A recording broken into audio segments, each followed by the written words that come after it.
Hola, ¿qué tal? Mi nombre es Jorge Molinar y esto es Oye.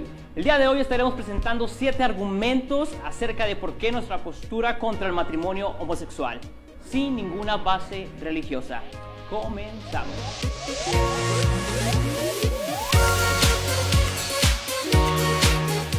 Cierto, la imagen religiosa y el diálogo que contiene algún tinte dogmático religioso hace que la sociedad se pertreche bajo el prejuicio. Lo entendemos perfectamente. Dado que en nuestra sociedad moderna lo subjetivo se vuelve el margen para normar todo algo, pues es sumamente difícil presentar cualquier argumento de cualquier índole, no necesariamente el homosexual. Sin embargo, estos 7 argumentos que presentamos no tienen nada en algún tinte religioso. Los esbozamos desde nuestro pensamiento como ciudadanos y desde nuestro derecho de expresión y libre flujo de ideas. Aceptamos la réplica respetuosa y fundamentada y alentamos a aquellos que quieren vertir su opinión, háganlo sin ningún problema. Solo pedimos 2 cosas. Trata de argumentar no llamándonos retrógradas y homofóbicos cada 2 minutos. La realidad es que no lo somos. Nos gusta la inclusión en muchos aspectos y sabemos que como ciudadanos conformamos una familia donde estos temas deberían tratarse sin ningún problema. Lo único que te pedimos es que no descartes todo argumento ni tomes como ofensivo solo porque no expresa tu cosmovisión de la vida. Deberías saber tú, como lo decía yo, que el siglo XXI será conocido por el siglo del libre pensamiento, sea para nuestra buena o para nuestra mala suerte. No descartes prima facie todo argumento sin antes analizarlo despasionadamente. Nuestra perspectiva en esta hora trata de alentar a conformar mínimamente un absolutismo que, aunque sea mínimo y convencional, podamos ponerle límites a lo promiscuo, donde como sociedad y familia social podamos alentarnos o reprendernos cuando alguno de nosotros camina o desviado o en contra del bien común. Hasta el día de hoy tocar este tema se descarta de inmediato porque la homofobia parece ser la excusa perfecta para no escucharlo. Yo quiero saber qué tiene que decir un homosexual y no me escandalizaré por ello. La homofobia es una aversión mental que insta a un miedo exagerado y resistente a algo. En ese aspecto se llega a considerar una patología y solo el mínimo de personas los posean. No tenemos una homofobia. Por otro lado, estar en desacuerdo, donde sin aversión ni impulsos exagerados decimos con sinceridad no estamos de acuerdo, son 2 cosas sumamente distintas. ¿Captas la diferencia?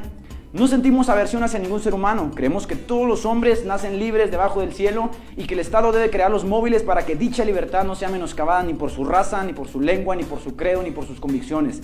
Creemos también que todo hombre es conocido dentro de la sociedad por su vicio o por su virtud y que es su virtud o su vicio lo que le sume o le resta puntos.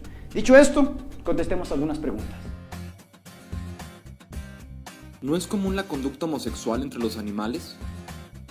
Bueno, es corriente insistir que el hombre se parece a los demás animales, es cierto. Sin embargo, también es el único animal que puede darse cuenta de esta semejanza y evolucionar a un concepto de raciocinio que lo catapulta años luz de sus parientes cercanos. Sin embargo, tales situaciones entre animales o especies irracionales no implican externidad respecto a lo natural, general, no convencional. Lo contrario sucede en un ámbito de sociabilidad compuesto por seres con raciocinio que se han comprometido a lograr un fin convivencial de civilización basado en compromisos convivenciales, de recato, de respeto y de superación, donde lo que prime sea la sabiduría y la inteligencia colectiva, lo cual obviamente nos lleva a ver que en esta familia social, aquel que se desvía en lo corrupto de la mente y el cuerpo es un clavo suelto antisocial con el que aún no se puede contar para lograr un objetivo cabal de condescendencia recta. Externar aprobación a la conducta de los animales que sin raciocinio ni pulcridad son arrastrados por los instintos de su naturaleza es obviamente por demás la evidencia de que no estamos hablando en un mismo lenguaje, ni en un mismo tenor de raciocinio natural, ni de convergencia social. Pues mientras yo intento hablar en los términos propios de nuestro lenguaje humano, tú estás buscando anclar tu argumento en la conducta de una bestia.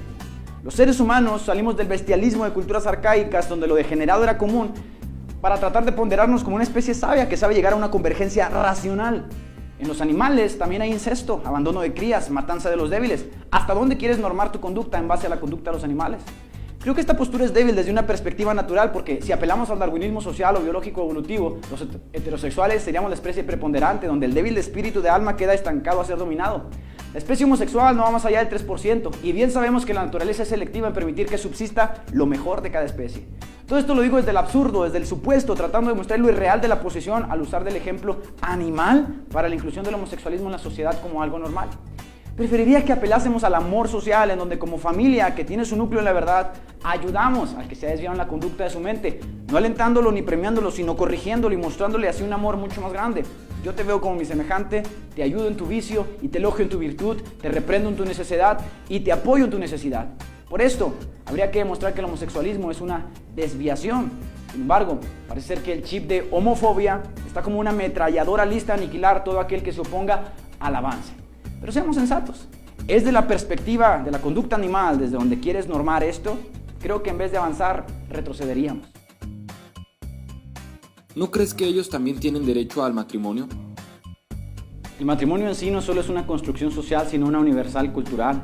El matrimonio es la base de donde parte la formación de lo que naturalmente se concibe como familia y no debería ser una simple legitimización del sexo que ya incluso la loca idea de pensar que nadie nace hombre o nadie nace mujer.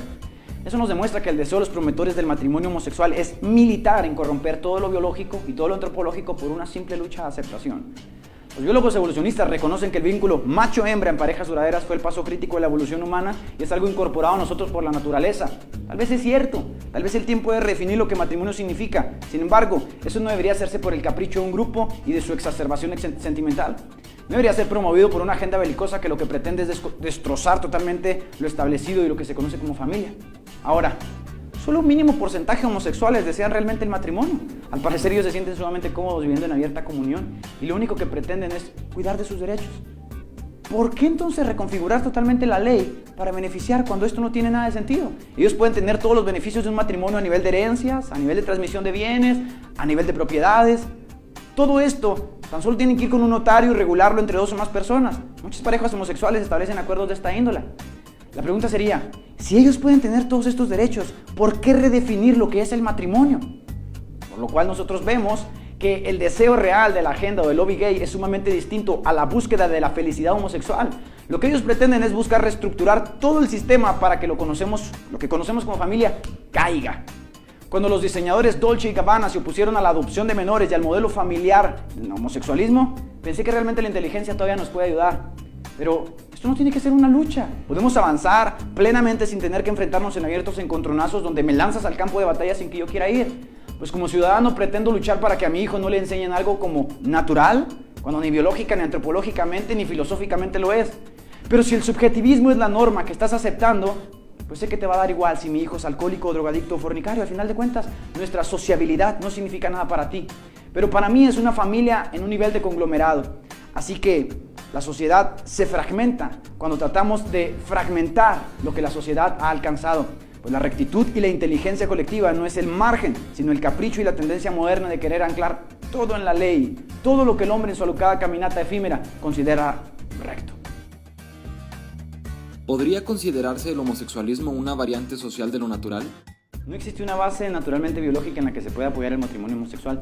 No hay evidencias científicas de la existencia del tercer sexo. Todo apunta a que el problema es psicomental sexual, biológica y antropológicamente. La vida humana solo reviste dos formas, la masculina y la femenina. Y la vida depende de estas dos formas, XX y XY, esperma y óvulo, punto.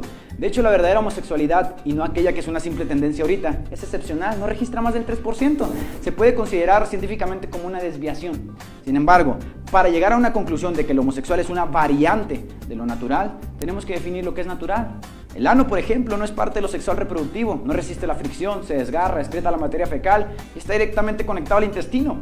Por otra parte, la vagina recubierta del epitelio lubrica, permite la fricción, está conectada en un armonioso sentido para recibir el esperma, que luego en un todo conciso permite la vida.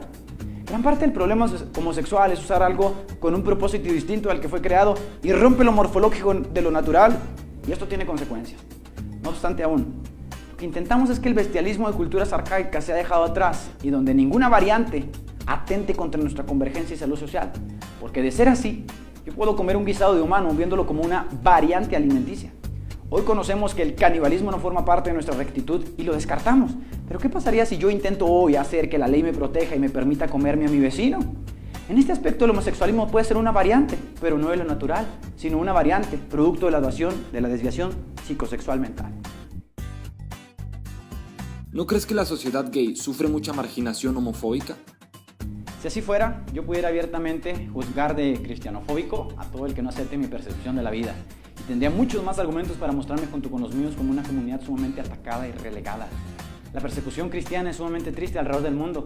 El último simposio interreligioso llevado a cabo en Hungría mostró cifras alarmantes y serias. Cada 5 minutos, uno de mis hermanos muere en el mundo por sus creencias. ¿Acaso ves a los gobernantes postulándose, usando toda la maquinaria para detenerlo? ¿Ves a algún grupo levantando su voz? No, y no lo verás, porque obviamente el prejuicio es una carta magnífica de doble moral constante. Tampoco me verás usando una voz de mártir y de juicio llamando a todos cristianofóbicos. Espero que la sangre de mis hermanos sea la semilla que haga correr más y más el Evangelio de Cristo, pero no hay nada más que decir al respecto de eso. La marginación se da a todos los niveles, no debería ser algo que condicionara nada. Por otro lado, Yo sigo apelando a que distingamos entre lo recto y lo incorrecto como personas sensatas y no como fanáticos que avanzan con la corriente solo porque te parece buena. ¿Por qué comparar el homosexualismo con la pedofilia y canibalismo? De hecho, legalizar cualquier cosa en una sociedad que no tiene ideales fijos y una clara división entre el bien y el mal es sumamente fácil. La técnica llamada ventana de Overton lo explica sencillamente. Por ejemplo, miremos paso a paso cómo legalizar el canibalismo en una sociedad sin que ésta se dé cuenta que está siendo lanzado un tópico en particular. Es fácil, pero después de estos pasos la gente terminará defendiendo al caníbal incluso con su vida. En el primer paso, traspasamos lo impensable, lo radical, a lo normal, que en este caso es el canibalismo. Obviamente la cuestión de legalizar el canibalismo en nuestra sociedad se encuentra en el punto más bajo, porque la sociedad lo considera un fenómeno absurdo, impensable, ridículo, un tabú, un tema que no es tema para hablar entre las personas. Para cambiar esa percepción, se traslada el tema a la esfera científica y dado que el científico no tiene tabúes, usa un lenguaje sofisticado. Las cosas empiezan a tomar un color distinto. La comunidad científica celebra un simposio donde declara la variante alimenticia de algunas tribus de Polinesia como algo normal y lo demuestra como parte de la naturaleza humana, de manera que debemos de empezar a aceptarlo como algo natural. El tema sale del tabú y empieza a ser vertido en la sociedad, empieza a ser hablado. Unos lo rechazan, otros lo aceptan, pero el primer paso está dado, ya no es tabú. Seguido de esto podemos nombrar un grupo radical de caníbales y los mostramos en la televisión e internet como personas normales, amorosas, buenos ciudadanos, ejemplos de civilidad. La única diferencia es que ellos comen carne humana, pero no te preocupes, no se van a comer a tus seres queridos. Así que creamos un hombre de paja y le quitamos el peso al canibalismo. Número 2. En la segunda etapa se debe seguir citando la autoridad científica por largos periodos de tiempo y volver el tema de uso común en la sociedad, de manera que la mente de la persona empiece a virar poco a poco hacia una aceptación y se le considera un hipócrita, intolerante al que trate de demostrar lo contrario. De esta manera la mentira empieza a tornarse color verdad. La gente empezará a usar frases como ¿qué más da si él come carne humana o no lo hace? A nada nos afecta. Sin darse cuenta, inconscientemente empieza a reaccionar favorecidamente a algo que hace unos años le causaba estupor. 3. Hay que crear un eufemismo para quitarle el peso a la definición y desasociarlo de su definición cruda. Así que en vez de llamarle canibalismo, vamos a llamarle antropofagia. Y a aquel que lo practica se le concede la libertad de una variante alimenticia. Paralelamente se puede crear un precedente de referencia histórico, mitológico, contemporáneo que sea legitimizado para que se pueda usar como una evidencia de que la antropofagia es normal. El darwinismo y la evolución pueden encajar aquí a la perfección. 4. Una vez que hacemos esto, llevamos lo insensato a lo popular. Los medios de comunicación, con la ayuda de algunas personas interesadas en que la antropofagia sea aceptada, empiezan a hablar abiertamente del tema. Los políticos, haciéndolo tan normal que ahora nadie se espanta. Los políticos en turno se muestran inclusivos ante lo popular y ejercen presión para favorecerlo. En este punto, la sociedad está siendo masacrada en su inocencia. No pueden percibirlo. 5. Hay que victimizar a alguien. Hay que hacer víctima al que practica, cargando la culpa sobre la sociedad. Esto le crea a la sociedad que nosotros somos los culpables por la vida que ellos tienen. Por la vida que el ser antropofágico ha tenido muchos ataques y esa comunidad minoritaria es perseguida. Así que podemos aplicar cualquier cosa que queramos para legalizar cualquier cosa que se nos venga en mente. Lo mismo aplica para la pedofilia, para el alcoholismo, para la prostitución, para el narcotráfico. Una vez que lanzamos este espíritu de miedo, este espíritu de mártir sobre la sociedad se levanta y empieza a defender lo que antes era para él intolerable. Como decía Mark Twain, es más fácil engañar a la gente que convencerla que ha sido engañada. ¿Por qué presentamos estos 7 argumentos? Bueno, porque son las preguntas que comúnmente tiene la comunidad homosexual. Mi nombre es Jorge Molinar y esto fue Oye. Espero que el video haya sido de tu agrado. Si te gustó, compártelo y si no, la verdad, por favor, sé prudente en tus comentarios. Y hablando de prudencia, quisiera que vieras unos comentarios que no tienen nada que ver con el concepto de prudencia. Nos vemos. Shalom.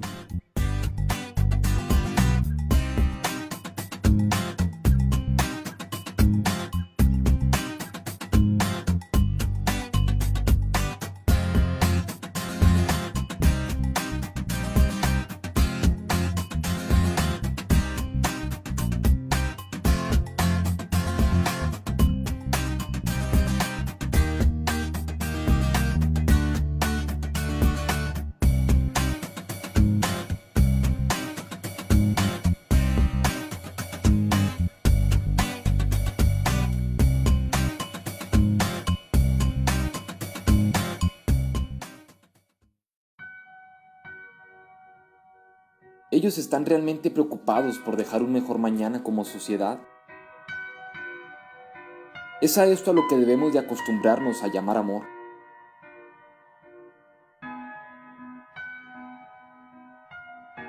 De ser así, mi derecho a buscar el recato, la sabiduría y lo recto también debe ser respetado.